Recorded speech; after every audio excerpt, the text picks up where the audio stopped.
Okay, let's talk about Viagra, Okay. the magic pill. Yes. Is it the magic pill? Let's Yeah. say someone is a self-proclaimed vanilla Yep. person in the bedroom. Yeah. How would one figure out what they're into?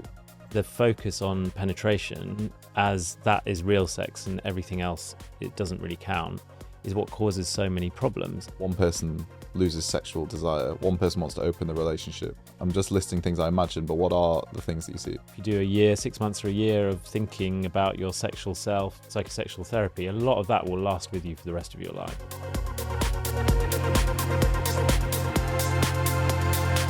Dr. Ben Davis, Hello. thank you so much for joining us for part 2. My pleasure. Great to be here. So the last time we spoke, we focused on testosterone and testosterone deficiency. Mm-hmm. And you said that 1 in 4 men who show these symptoms will have perfectly normal testosterone levels. Mm-hmm. And in that, we can then start to look at potential psychological factors that are at play. Mm-hmm. So today we're going to talk about you as a sex and relationship therapist, which is kind of the other side of the coin. In your words, what are the principles for a healthy sex life? Yeah. So this is like something I'm really passionate about, partly because I found as a gay man, like working out what is healthy sex. And as gay men, we're in some ways between heteronormative assumptions about like monogamy, get married, have kids, get a home, have a home, like relationship escalator, which is date, then perhaps move in with each other, then get engaged, then get married, then have kids, right? And this is like what healthy is sold to us as, even as gay men, and having alternative role models, perhaps that has happened, but heteronormativity is still really powerful. And so this idea of what is healthy sex, if I'm single or a gay man or I'm non-monogamous, other than sex within a monogamous relationship, and having answers to that, I found myself, like, it took quite a while to find, like, where does this exist? Like, what is healthy sex? Like, is it having sex in a sauna, in a dark room, or is that healthy, or is it really unhealthy? Like, it's only healthy if I am in relationship and it's monogamous. These two extremes. But there are some principles which are really helpful. And for some people, it is sex. It might be a sex in a sex club. It might be sex within monogamy, for gay, monogamous relationship. Like, both of these things can be healthy, absolutely. But it's really individual. So there are some principles around healthy sex which are really helpful. And because so often as gay men, we're questioning our sexual experience, saying, oh, there's something wrong with my sex, with the sex I'm having, or shame around sexual experience. So the principles are really helpful, which are, was it consensual? Absolutely, number one. Like, was it a consensual sexual experience free from coercion? So no one was coerced. There was no trying to get someone to have sex which they didn't want to have. So foundational. Then, was it mutually pleasurable? Like, did you both enjoy it? Do you have shared values? So about, sex within monogamy versus more casual sex. Like, is that something you're both, and wider kind of values around sex? And then, was it honest? So are you both kind of being honest about both what you want and what's going on?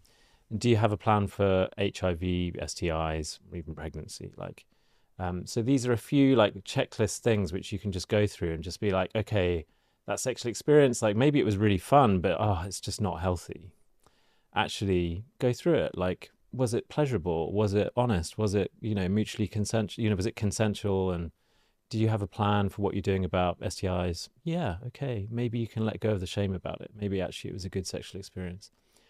Or what was it about it which just didn't feel right for you? And listen to that. Like, what is it which doesn't feel right about that sexual experience?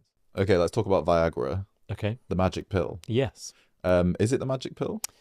Yeah, in some ways. So Viagra and other drugs like it, so sildenafil, tadalafil, generic names, Cialis, things like this, they're good drugs. We know they're good drugs. So they're good drugs in terms of penile health, prostate health, cardiovascular health. It's even cognitive health. So often I see men who are worried that they're going to get addicted to using Viagra, or they're going to get dependent on it.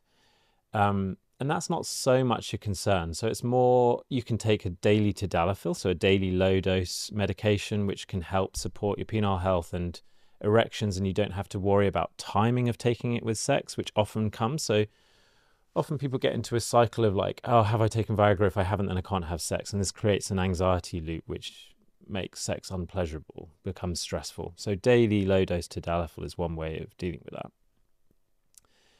And so it's not a bad drug. It's actually a really good drug for your penis health, these drugs, as well as other things. But the bigger question is, what are you medicating? And so for older men or men with underlying medical conditions, absolutely. And it's useful. And also for sometimes younger people, like just having a bit more confidence in your erections can help with the drugs. But also a lot of what I see is men taking the drugs when actually there's a psychosexual issue, which they're just trying to deal with by taking a tablet, rather than ever having someone sat with them or thinking, is the sex you're having enjoyable and pleasurable? And how does it align with your erotic world? And so a lot of sex therapy is thinking about your erotic world, what turns you on, all of its edges, and we can talk a bit more about that. But like, how is the sex you're having align with what turns you on in your erotic world? And often you find people have a mismatch between what they're doing sexually and what they're medicating, and actually what is pleasurable. Right. And it's trying to bring these into a line more. So the sex you're having is more aligned with what feels good, rather than using a tablet to try and have sex, which actually you don't want to be having. Yeah. That's one part. There's lots of different nuance and different experience, but that's one experience. Are there any precautions with Viagra? Yeah. Side effects, negatives? Sure. So the big thing is just poppers and these drugs. So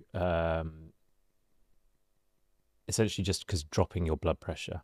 So sometimes you hear of stories of men who've gone to been somewhere in a venue, they've taken some Viagra, maybe a higher dose of Viagra, they've taken some poppers, and then they've collapsed or they've fallen down the stairs and injured themselves just because their blood pressure has dropped. So they're not good to mix. Okay, that's good to know. Other than that, they're very low risk drugs. You can rarely get some issues at the back of your eye with some of them, but that's very rare. More common things are just side effects. So flushing, nasal congestion, feeling headaches, flushing, some reflux. Often these settle down, or if you take a lower dose of a daily drug, you don't get such symptoms, but always explore different things. I guess the important thing also to say is that a lot of drugs people love initially and then they stop using over time. That's just what happens. And so longer term solutions, medications are part of that. But often that's where more psychosexual work, if you do a year, 6 months or a year of thinking about your sexual self, psychosexual therapy, a lot of that will last with you for the rest of your life. In a way in which medication can be helpful, but is never going to do that journey for you. Let's talk about anxiety. Sex and anxiety. These are very closely interlinked, as in concerns around sex and the feeling of anxiety. Sure. So tell me more about anxiety and how it's affecting men's sex lives. Yeah. So again, super common. There's some studies saying like 1 in 4 men suffer from or worry about, anxiety, sexual anxiety, performance anxiety. So to have an erection, you need to be relaxed. You need to feel not stressed, not adrenalized. You need to be in relaxed, parasympathetic rest and digest. Right? So parasympathetic helps your penis become hard. Point. So erections and relaxation is really important. If you are worried or stressed or anticipating a threat, your adrenaline and cortisol goes up. And if you imagine like adrenaline is what helps you run away from a lion, right? Run away from danger. In that situation, it's pumping blood to your muscles and away from your non-important or not so important organs. So digestion and penis, blood flow stops or massively shrinks, right? So if you're in fight or flight fear, blood flow to your penis is going to go down and your erection will go. So a lot of traditional sex therapy is about trying to make stress less stressful, taking the pressure off penetrative sex, be more in relaxation. And by more being in relaxation and less stressed, you can be more in flow and pleasure. And then when you're more relaxed, your erection is more likely to happen.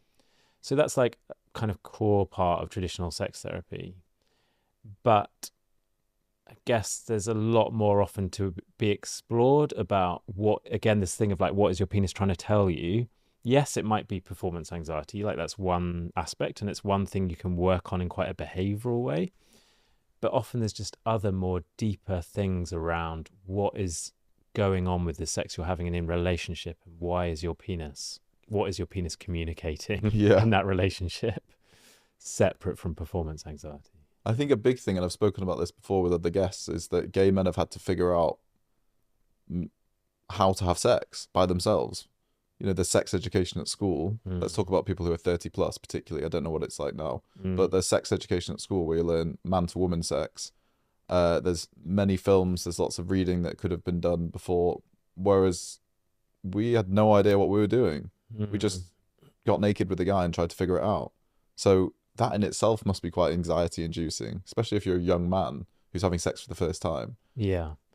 Yeah. So again, the similarities between straight and gay experience, like a lot of straight men would say this, like in terms of pretty much everyone I'd speak to in therapy never thought about what, had the conversation about what turns them on or their erotic world, right? These are just not things which people certainly are not covered in sex ed, even probably now. The corners of your erotic template, what turns you on. But yeah, there's something else about sexual experience, about shame and keeping it, sexual shame, which is almost universal, right? All humans have some element of experience of shame, and sex as shameful is a very common thing. But it's even more heightened for gay men, the sense of this part of me, this sexual erotic part of me is unacceptable, is what makes me unlovable, unworthy. And therefore I keep it even more secret. I don't share it with anyone. And not sharing increases shame, which increases often sexual difficulty because you're in fear or not sure. And so shame and sexual difficulties go together like pretty much hand in hand. And so as gay men, we have typically just even more sexual, shame and sexual shame. And it's often about trying to unpack that. Shame is such a huge thing. I've got a big title here, and it's something which is spoken about so much that people listening might be like, eye roll shame, oh my God. Shame again. Literally, like, why are you saying the word shame 10 times? Yeah. So many books written on it, and it's something, it's a word which is discussed widely. But it's an important one. I was chatting to a friend recently, and I said, I don't have any sexual shame. I was like, I didn't feel bad that I was gay when I was younger. I wasn't shamed by my mum and dad, wasn't bullied. But then we were both, and he agreed, and we were both like, actually, I think we do just subconsciously carry it. And can you talk a little bit more about shame in general and whether you were very obviously shamed or whether you weren't? It is something which sits with most gay men, is that correct? Yeah, so I guess there's, different things, right? There's your family environment, your parents, how accepting they were when you came out. There is friendship and how much you feel amongst friends. You can talk about your, sexual experiences openly and not be, that's okay. And then there's wider culture, societal kind of messaging around experience and sexuality. And so we can carry our own scripts inside us, in our, families, societal. There are all these different scripts, which maybe some of them weren't shaming, were really accepting.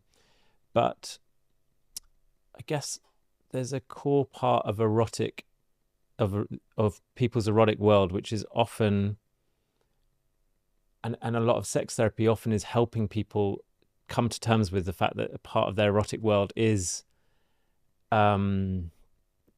subversive, is perhaps misaligned with how they would like with societal norms about equality, or that you should be attracted to that everyone is equal, and in some ways you should be attracted to everyone equally. Or eroticism doesn't work like that, and often the erotic is what is challenging social norms, or subversive, or dangerous, or about power.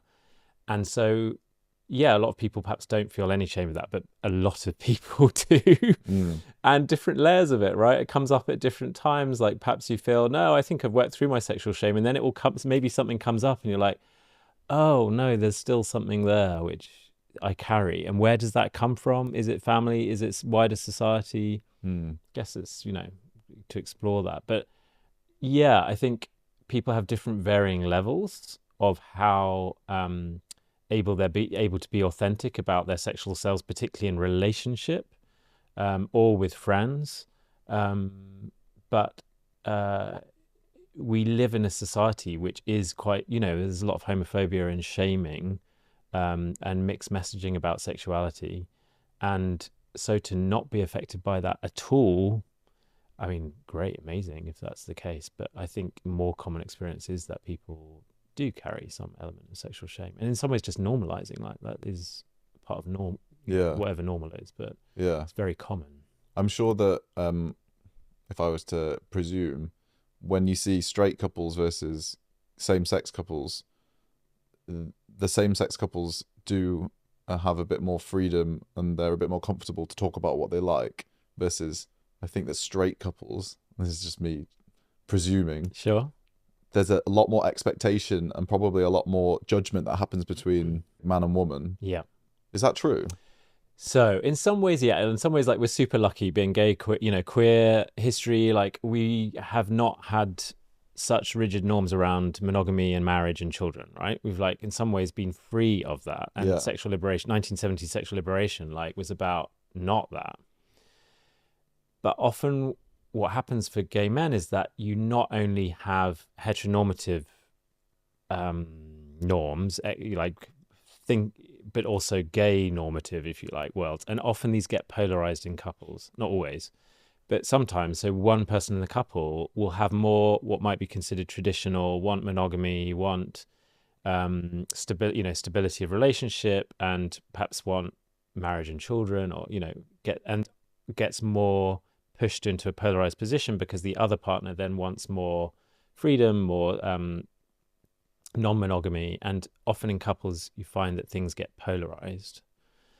And so yes, in some ways there's certain freedoms, but in some ways gay men are dealing with a double lot of expectations, Yeah. both heteronormative and gay what might be considered gay normative, Yeah. and trying to work those out together and communicate and find middle ground.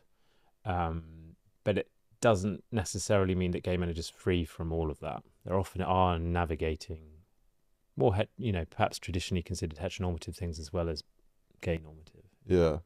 You've spoken about good conditions for sexual arousal. What are these conditions? So I guess just thinking about, again, this comes back to taking a pill, which sometimes is important. If you've got, can be really helpful. Medication can really help. But again, a key part of sex therapy is thinking like, what makes a good sexual experience for you? And again, some people are like, never thought about it. Or, a recent sexual experience, like think of maybe 3 of your best sexual experiences you've ever had in your life, or 2, whatever. Start with 1. If you've had one which felt good, a lot of people may never, but if you have, what was it about that sexual experience which made it so good? And everything about it. So like all the different aspects of it, the context, what was the build up, who was the person, what did you do, what else was going on in your life at the time, like what was it about you did physically, and try and piece that together. What made it such a good sexual experience for you? In terms of drawing out themes, there are usually 3 themes to think about. This kind of comes from lots of different people, but particularly Karen Gurney, about conditions for good sex, are thinking about what feels physically good, so physical sensation. Do you enjoy penetration? Some people don't enjoy anal penetration. It's not important. So again, like what feels good, what kind of touch, the way you like to be held, is it firm, soft, different ways of being in terms of physical touch. What psychologically turns you on and feels good again. So in terms of your erotic fantasies, in terms of sexual fantasy, in terms of a partner, in terms of where you are, in terms of what else is going on, but all of that from a psychological turn on, if you like. And then the third thing is, are you present and in flow? And that's where sexual anxiety often comes in, is people aren't in flow. They're spectatoring, they're kind of monitoring their erections or thinking about what's going on in their body, and trying to get people just to be in flow and less in worrying thoughts as well is really important. So those are kind of 3 things. So what feels good physically, psychological arousal, and in mindfulness or flow or presence. Yeah. 3 key things. So there's a lot of exploring with those 3 different aspects and working out which one feels most easy to explore to begin with. There's a difficulty there, though, in sticking to what feels safe and pushing yourself. And I guess there's a kind of an element of you don't know until you've tried it. So with anal sex, a lot of men might feel anxiety around being penetrated, which stops them doing it. Yep. So they don't do it. Mm-hmm. I guess, I don't know, there's no advice you can give someone who's like, just try it, go on. Right. But then again, like you maybe there is an argument to say that people should try new things and push themselves, and Sure. they might open a whole new world to them. Do you know what I mean? Yeah. So again, it can be really individual, lots of different factors. But if being penetrated, anal being fucked, basically, anal penetration is. Let's say how it is. Yeah, that's fine. If that is a big part of your erotic world. So in fantasy, when you watch porn, it's all about being penetrated. Then how do we align that in your sexual experience? So if you've never experienced that, what might be some of the steps to, if that's what you want to happen? So, and I guess exploring that in a very gentle way about, okay, what might some of the steps be? Often about anxiety about, right, what might happen if you have anal sex, both in terms of anal health. So like, am I going to damage myself, or is there going to be, going to have an accident that's going to be shit and that I don't want to deal with, and shame and perfectionism, like, is that what's going on? Or is it about actually finding someone who you feel safe enough to have that experience with? And okay, that might be thinking about anal sex, but it could also be thinking about kink and exploration. Like, again, safety and exploration and exploring your edges, finding that space to do that, really. Yeah. And supporting someone in that. And it's a really individual journey. So what was right for one person, the other person's journey might be really quite different. Moving on to kinks. Great. I find them fascinating. Uh-huh. I don't know if there's a solid answer for this, but I guess in your opinion, where do psychologists believe kinks come from? Is there research into this? Because to give you an example, I watched a YouTube video yesterday about a OnlyFans woman sleeping with 100 men in a day. Yeah, 1,000. Yeah. Yeah, now she's moved on to 1,000. I don't know if she's done that yet, but and for instance, I've been to Berghain and some of the things that happen underground there. Yeah. People wanting people to walk on their face, people drinking the urine. I'm just like, where has this come from? How do people enjoy this? Why is that girl? What makes her want to sleep with 100 men a day? Why does that person want to drink a pint of piss? Yeah. So I'm fascinated. Sure. So I guess the different aspects to it. So one is, where does it come from? And so often it may come from other early experiences. It might be things that people have experienced which have been really arousing, really a turn on, and then it becomes repeated and more and strengthened, that erotic kind of template. It can be from early experience, and it may be it's kind of multiple different factors coming together to make something arousal. Maybe it reminds you of something, or maybe it empowers you in a way you didn't feel empowered before, or maybe there's an edge of something which is just very erotic, has a very erotic charge. I guess traditionally kinks were pathologized and kind of said there's something pathological and it's coming from your past and you need to resolve that. But often kinks are actually exploring, can be really healing or really powerful sexual experiences, which don't have to necessarily be healed, like to be resolved, to be healthy. Actually, they may be about like a re-empowerment, about something which happened when you were younger, which you then transform and give it an erotic energy, which gives it a different feeling, enables you to have power over it rather than be consumed by it. Within that, I guess it's just about like risk aware and consensual kink, and when is it healthy and when is it not healthy, and again, pathologization versus actually, if you're again coming back to principles of healthy sex, like if it's consensual and you're in pleasure, go enjoy, like explore. And again, this thing of eroticism, you can think that our sex lives should be these nice clean things which happen within nice healthy relationships. That's healthy sex, and anything else is unhealthy. But no, like actually really getting into knowing the corners of your erotic self, including the bit which is subversive, which is frowned upon, which is if your friend or your parent, whatever, knew, would be shocked, or like that. That often is like there's a nub of that in a lot of people's erotic worlds, and making friends with that, with what might be considered your shadow or this part of your sexual self, which perhaps you feel quite uncomfortable about, or can be really empowering, and actually like own that there's this part of your sexual self within a framework of consent and risk. How does one get in touch with the corners of their erotic world?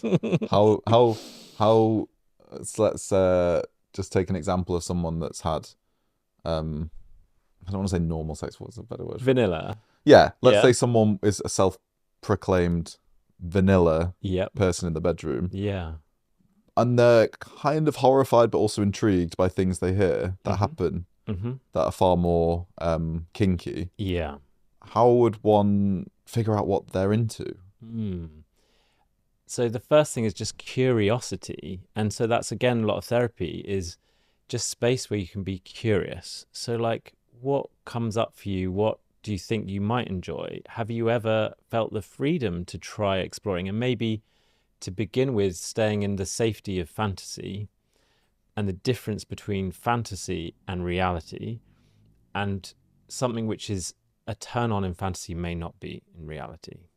And so being aware of that and the differences, but often just having space to explore authentically what your sexual self is. And that's where relationship with, in terms of, again, core part of sex therapy is the relationship of trust and reducing shame, where you feel in a space where actually I could explore this and I'm not going to be shamed about it. Whereas often if we felt like speaking to a friend or your partner about your kinks, okay, a lot of people might feel really supported, but a lot of people would feel too much shame to explore it. It's just not safe enough. But being curious about it, and also kind of depathologizing, like, this is a normal part of people's sexual erotic worlds. Again, it's just like normalizing. So for some people, having a fantasy which they might consider just abhorrent, really, like, or a horrible thing in life, rape fantasy, for example, is one of them, is something which might be a turn on in terms of fantasy, but reality obviously very much not. But it might be playing with power in some way. How can people explore that in a way which, again, aligns with healthy sexuality, but some form of kink or power play? How can that be played out and in a safe way, or a way which feels safe to them in reality? So part of like normalizing, again, people's erotic worlds is so it was a study done by a guy called Jack Morin many years ago, looking at thousands of people's erotic experiences and what were common to these experiences. So one is the idea of like attraction plus obstacles equals excitement. So if someone or an obstacle to having something, or to leads to sexual leads to sexual excitement. But the other is kind of 4 cornerstones. So 4 key things, which are super common. And again, it's just normalizing. These are super normal. So common experiences. So one is longing, anticipation. So really wanting something and anticipating it. Overcoming ambivalence. So like someone who you're really into, but not sure if they're into you or not. Again, this can be an erotic turn on for lots of people. And then searching for power, so some form of power exchange, power play, this is super common. And then violating prohibitions, doing something which socially feels completely like not okay. This is super common part of sexual experience. Yeah, I can relate to all of those. Right. As most people can, I'm sure. Yeah, exactly. So there's often an element of one of those 4, not always all of them, but sometimes there is, in people's erotic worlds, and getting them to feel safe in exploring them, making friends with that. Yeah. That's fascinating. Yeah. Okay, so let's go into a very meaty subject, which is attraction within relationships. Yeah. So attraction and sex within relationships. Yeah. In the first couple of years, you often have this idea of just coming together as a unit, what you call symbiosis. You become a strong unit where you just do everything together. You want to be together all the time. Perhaps the sex is often really good. All these other things line up, and you have a great sexual experience. You feel falling in love, right? You're in this kind of loved up. But often what happens over time is that people start to want some independence, and often one partner wants a bit more independence than another. Sometimes it happens at the same time, but often one will or one not. Or just the sexual desire goes down after being in this kind of locked unit for a certain period of time. And so a lot of couples therapy is about exploring kind of what we call differentiation, so being separate people and together, and how distance and separation is often what leads to attraction. And so if you're too enclosed, enmeshed together, then the attraction is lost, the desire is lost, right? And so this is like super common part of long-term relationships. You hear people say, we just became roommates or friends. Right. And so how do you maintain desire? And, this is people like Esther Perel, and lots of people have written about how do you maintain excitement and a charge and have difference and be in your own independent energies and power, as well as coming together. Yeah. And so often the work of sexual desire, working in couples, there's lots of different aspects to it. But one is about how do you have a sense of separateness as well as togetherness, as well as often there are other things going on in relationship and talking about sex or not and sexual experience. But that's a kind of a basic overview. I find one of the sexiest things is seeing your partner doing their job. Right. Do you know, like, as you were saying, seeing them yeah. as the person they are outside the relationship. So say if your partner is a musician, Yep. it's going to their gig without them knowing you're there and watching them play. Right. That turns you on. Yeah. Because you're like, wow, this person, I'm with them and I'm seeing Yeah. them independently from me. Yeah, but they're an independent self. They have their own totally. self, and they're doing something which they're passionate about and good at, and perhaps in flow. And other people are admiring that.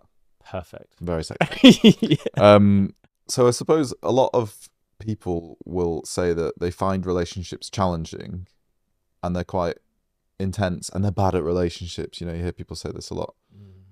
And they're good when they're single. But actually, what might be beneficial is for you to face the challenges in the relationship. And that's where you'll do a lot of the healing, because you can feel great when you're single and not confronted by these challenges.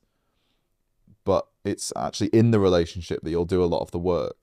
And you've worked with couples before, so how do you see that play out, and what sort of challenges do you see being brought to the table? When we're in relationship, we're often attracted to people who, and it's one theory, it doesn't always carry, but there's a certain weight to it, which is that we're attracted to people who might trigger something from our childhood or a wound from when we were younger. And that there's growth in working out what is being triggered when we're in relationship. And exploring that more deeply and empathizing both with ourselves, our own experience, and our partner's experience of what is going on when we're in relationship, and what is the dynamic and what is coming up, which is a reflection of the past, and how can that be made sense of, empathized with, and healed in relationship. So that can be one part of the intimate partner therapy. Right. But that journey of being in relationship and what comes up for you, what is triggered, and how can you work through that? Or is there a way of working through understanding that more to learn more about yourself as well as your partner? Absolutely can be a fuel for growth, both as a couple and individually. When you do see gay couples, what are some of the common things that you see happening amongst them? So if I was to guess, it would be one person loses sexual desire, one person wants to open the relationship, one person wants penetrative sex more than the other. I'm just listing things I imagine, but what are the things that you see? Yeah, absolutely. So difference of the desire is super common. Differences in wanting to open, monogamy versus non-monogamy. Might be also what's pleasurable, or exploration of role, or things have been a certain way and then wanting to shake that up, and how another partner reacts to that. So lots of different explorations, as well as it can be erection problems, erection desire problems, and exploring that from a couple's perspective rather than an individual. And as we've spoken about in this episode, there's so much at play psychologically in terms of feeling relaxed and safe and what it's bringing up in you, Mm. that to feel a lack of sexual desire, that's just kind of the tip of the iceberg. There's a lot more to talk about and look at. Yeah, absolutely. So again, these things like erection problems, loss of desire just are like an entry point to an exploration. Yeah. And often there's much more to explore underneath. And that journey should be like really, not should be, but can be really interesting and full of growth and understanding yourself more, deepen your understanding of yourself and your relationship. And so it's just kind of giving people that encouragement, support to say like that's a journey which can be just full of growth and pleasure. Really, it doesn't mean that it's just something awfully wrong, which is always going to be that way. What I find interesting is that when people talk about sex, there's almost a shame put on people that refer to sex when it's non-penetrative. Mm-hmm. So, did you have sex with him? Yeah. Some people would say, yes, I did, when actually they mean they just had oral sex. Whereas I've heard before people go, oh, you didn't actually have sex. Right. You just gave him a blowjob. Like, Because it wasn't anal. So. yeah. Who gives a fuck Right. what you're calling it? Yeah. Have you seen this before? Yeah. So I guess it's often about trying to broaden the idea of what sex is beyond penetration. And a lot of sexual problems, certainly like erection problems, the focus on penetration as that is real sex and everything else, it doesn't really count, is what causes so many problems. And actually, if you can explore having really pleasurable sexual experience which doesn't involve penetration, there's just a lot more to there's a lot to explore, both in terms of touch, being more present, exploring what gives you pleasure, and taking the pressure off penetration as like what real sex is. So yeah, the more you can do that, and it may be that still that actually penetration is really important to you or is a key part of your pleasure, but exploring that landscape more, and also in terms of your erotic world more, there's just so much more to be explored there than just penetrative anal sex, as well as penetrative anal sex can be amazing and really pleasurable. Because there's the new term side now. Side, yeah. What is side? So people just not so that anal sex is either not some part of their erotic world or not part of their experience of sexual pleasure. They more enjoy non-penetrative or certainly non-anal, non-penetrative sex. Right. And again, being proud of that, like not feeling you have to make excuses or feeling shame about that. Just working out what works for you, what feels good, and is it mutually pleasurable. So my final questions, we've spoken lots about sex therapy and psychology and various factors impacting people's sex lives. When should somebody consider seeing a sex therapist? So I guess lots of different scenarios, but the common ones are when you're having a difficulty or it's causing you worry or over a period of time.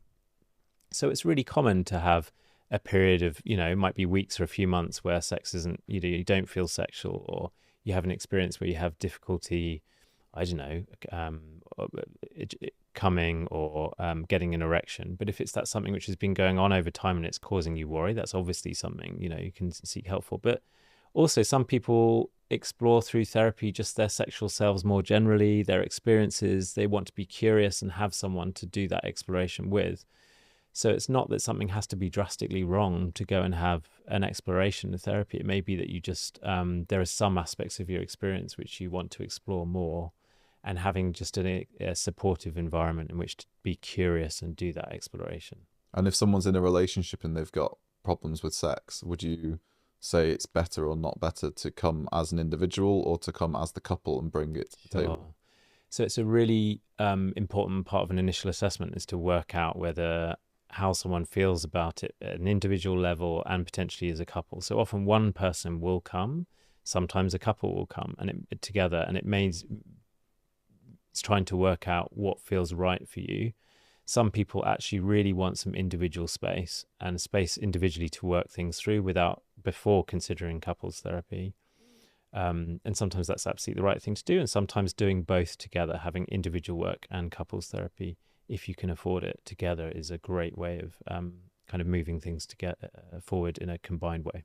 And in this space with these people, where do we even begin to unpack the psychology behind all this? What are the steps that you take them through, or is there a formula to talking about all this? Sure. So first thing is just starting having space to talk, which so many people don't have, right? This experience of just a space in which you can start to explore what's going on for you, free from, worries about being judged or shamed, and then building relationship over time, assessing with your therapist and assessing what's a bit more, exploring what's gone on in your experience, what's gone in the past. Then often tailoring it to an individual person. So some people particularly want to think about one aspect of their experience, or something works for them, and tailoring that. So it might be exploring sexual world, your erotic world. It might be exploring what's going on from a relational perspective. It might be thinking about things from a behavioral, like how can we lower anxiety, get you more present. Or it might be thinking about bigger things, about what's not being expressed, about what's happened when you were younger. There are loads of different directions. I guess the most important thing to think about is that you feel a connection with the person you're seeing in terms of the therapist. You feel that we call the relationship is good. You feel held by them, comfortable with them. That relationship between the two of you is the most important aspect. And also over time, through therapy, kind of reducing shame, kind of that supportive environment, which helps reduce shame, which has a big impact on most people's sexual experience. I think what must be interesting is seeing what's going on between the couple and the dynamic there and the psychology within them, but then actually looking at the individual and looking at the backstory before those two people even met. That must be quite an interesting thing. Yes, You know what I exactly. mean? And often putting the two together, Yeah. and why have you two come together as a couple, Yeah. and what's going on both an individual level and a couple level. Is there anything anyone can do without therapy that can help in terms of just with their partner or alone? Yeah, so I think again the first thing comes back to just curiosity. Just start being curious about your experience. When do you have good experience? When have you had good experiences? What makes a good sexual experience for you? When have you been more turned on or connected with your partner? Or so just dialing up the curiosity. The second is, do you have someone who you feel you can talk to about your experience? And so again, thinking about shame, and is there someone where you feel you can start to explore or express what's going on, and who feels safe to do that? And maybe that is with your partner or someone else, where you can explore your experience with someone. The third thing is just thinking about, I guess, online resources. Like there are online apps which can help with sexual difficulties. Like so there's one called Mojo, which can give you kind of some insights into further exploration. If you don't have or access to or can't afford sex therapy. There are also low-cost sex therapy services in lots of parts of the country. So people who are training in sex therapy who give low-cost therapy. I wish I had your job. I think sex therapy is such a fascinating subject, and everything you've spoken about. Yeah, it's an absolute privilege to do it and pleasure. And, why I do it is that I think these spaces for people to have conversations and to explore their sexual is so rare, for people to be able to explore their sexual self in a space where they're not going to be shamed and have supportive space. And it's such a powerful thing to be able to have that experience, and how transformational that can be for people. I think particularly for gay men, where shame around their sexual experience is just so common and prevalent. So no, it's an absolute privilege to do what I do. Well, Dr. Ben, you've done it again. Thank you. You are All Out's resident doctor. You don't know that, but you are. I'll get the contract in the post. Oh, great. It's a pleasure to be here. Yeah, thank you so much. Right. Thanks so much.